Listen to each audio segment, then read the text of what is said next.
واخيرا تجديد واستخراج جواز السفر، الخبر الكل كان منتظره والله بالبيت لالي بالمكتب مثل ما انكم شايفين مريض اليوم. بس واخيرا بشكل رسمي ان شاء الله خلال الاسبوع القادم لازم يتم استئناف الاستخراج باذن رب العالمين. والتجديد مو تجديد اللي عم ناخذه المؤقت 7 8 شهور، لا التجديد النظامي لجواز السفر. اول شيء انا اسمي عبدو حمادي، مترجم محلف مدير مكتب ترانزيت الترجمه المحلفه والخدمات القانونيه. ثاني شيء والله ما حبيت استنى لبكره داوم، انزل على المكتب والبس لكم قميص ونزل فيديو، قلت لازم نزله فورا.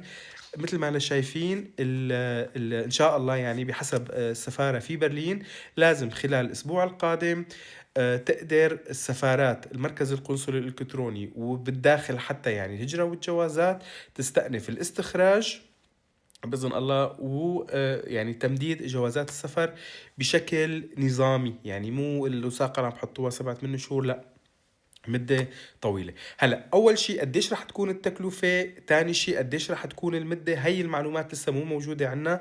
هل رح يتغير شكل الجواز ولا لا؟ أنا ما بتوقع، لأنه ما رح يلحقوا بهالسرعة يغيروا شكل الجواز. بتوقع أول شيء رح يتم تجديد الجواز بالشكل القديم، بجوز المدة أو برجح المدة تكون أطول. لازم هذا طلب الكل، يعني كل المغتربين انه التكلفة ترجع منطقية، ما نرجع بقى لموضوع الابتزاز بهالتكاليف العالية اللي كنا عم ندفعها.